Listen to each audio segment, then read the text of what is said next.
Saudações a todos e a todas. Espero que nesses tempos de pandemia todos estejam bem. Eu me chamo Gabriel Aquio Ferreira Iocota e sou graduando em Letras pela Universidade Federal de Viçosa. Bem, nossa pesquisa, intitulada de Raul Pompeia Crítica e Bibliografia, foi produzida a partir da colaboração da professora doutora Joelma Santana Siqueira, do professor doutor Dirceu Magri e também do nosso grupo de pesquisa e estudos pompeianos. Essa pesquisa foi financiada a partir do Programa de Iniciação Científica do CNPq e contou com uma metodologia de pesquisa bibliográfica e documental a partir das disponibilidades, a partir dos dados disponíveis pela Hemeroteca Digital, que trata-se de uma plataforma desenvolvida pela Biblioteca Nacional, que comporta uma vasta gama de documentos, jornais, periódicos, entre outros arquivos, que vão desde os séculos passados até os dias mais recentes. Como hipótese, nós tivemos, e tal, não só hipótese, mas também objetivos, tivemos por comprovar a existência de uma tendência crítica no trato da obra pompeiana e levantar uma bibliografia pompeiana em 4 momentos precisos, ou seja, um recorte entre 4 momentos precisos. Como conclusão, nós tivemos a obtenção desses dados que nós almejamos nas hipóteses da pesquisa. Bem, como biografia intelectual de Raul Dávila Pompeia, nós temos aqui a listagem das obras, tal como suas datas, e também alguns marcos, algumas atuações importantes, fatores importantes da vida do autor. Então, começamos em 1873 com o ingresso do autor no Colégio Abílio, no Colégio Interno Abílio, e fechamos com o último episódio de sua vida, que é o bilhete para o jornal Notícia.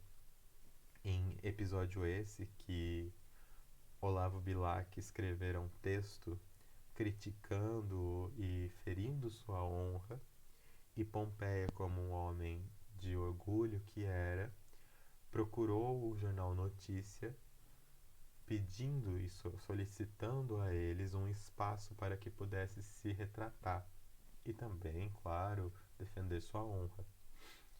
O jornal acaba por negar esse espaço e alguns dias depois Pompeia acaba por dar cabo de sua própria vida. Bem, como principal obra nós temos sem sombra de dúvidas o Ateneu, que ao mesmo tempo que configurou-se como uma obra que consagrou o autor no panteão literário brasileiro, ao mesmo tempo ele também gerou certas problemáticas nesse mesmo meio. Dentro dessa crítica literária, essa crítica especializada, o Ateneu sempre gerava atritos na hora de se definir como alguma coisa. E essa alguma coisa poderia ser naturalista, poderia ser realista, psicologista, entre outros e outros, e que nunca se chegava a um consenso, até que, no seu centenário de morte, Otto Maria Carpo escreve em um texto chamando o Raul Pompeia como impressionista. A partir desse texto, acaba havendo uma consonância entre grande parte da crítica especializada e Raul Pompeia passa então a ser considerado, pela grande maioria, um escritor impressionista, passando assim a ser considerado o Ateneu como o único exemplar de romance impressionista da literatura brasileira. Então, como eu disse anteriormente, a nossa análise foi feita a partir de 4 recortes. Então, o primeiro, bibliografia basilar, que inclui textos reconhecidamente referenciais para a compreensão da obra pompeiana, entre eles, em destaque, Araripe Júnior. 2. Publicações em comemoração ao centenário do nascimento do autor. 3. Publicações em comemoração ao centenário da morte do autor. 4. Publicações vindas à luz na última década, 2009 a 2019. Bem, sobre o Araripe Júnior, que foi talvez um nome de grandíssimo destaque na crítica literária pompeiana, o Araripe foi um dos primeiros, se não o primeiro, a se debruçar de maneira grandiosa na obra de Pompeia. Tamanha foi esse esforço, tamanha foi essa pesquisa, que gerou uma obra, um trabalho intitulado Raul Pompeia, o Ateneu e o Romance Psicológico, que na primeira vez foi publicado em um jornal, diluído em 21 dias, ou seja, 21 publicações para que se fosse concluído. Posteriormente, ele é reunido e lançado como livro, e tem várias reedições, mas inicialmente foi através do jornal. E ele foi dividido em 3 tópicos: o maquinista, a máquina e autointoxicação psíquica, arte, por aí vai, o título terceiro.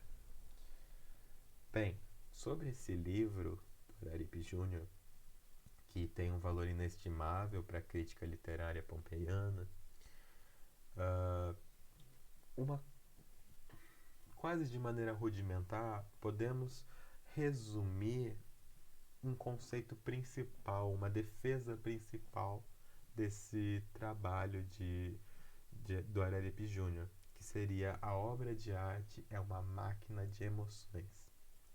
Essa constatação é um pilar dessa obra e que vai se basear no Ateneu do Pompeia para exemplificar, defender, desenvolver o porquê que ele acredita e afirma que a arte é uma máquina de emoções.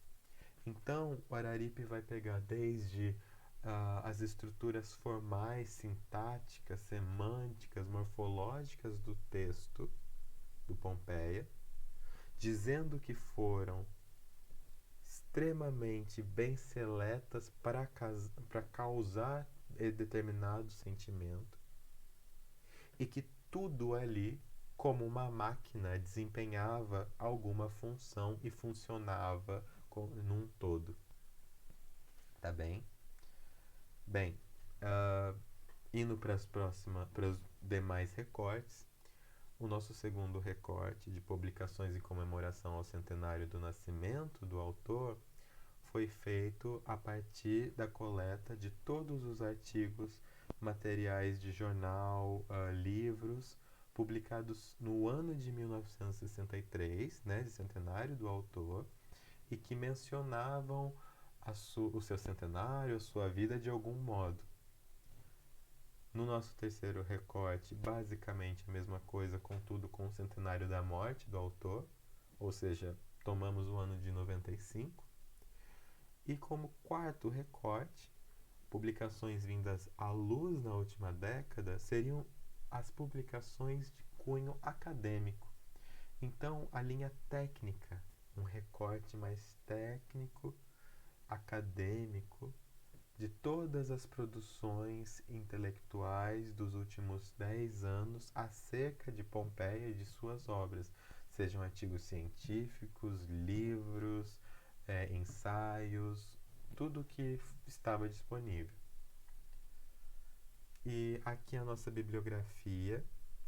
Essa bibliografia serviu não somente para que pudéssemos entender de maneira mais aprofundada a obra e também a crítica pompeiana, mas também rendeu frutos para que produzíssemos um artigo que vai abarcar todas essas publicações, todo esse levantamento bibliográfico feito nessa pesquisa.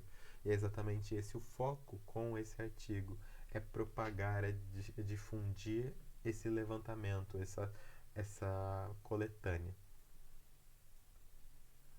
Então, para todos que assistiram. Obrigado.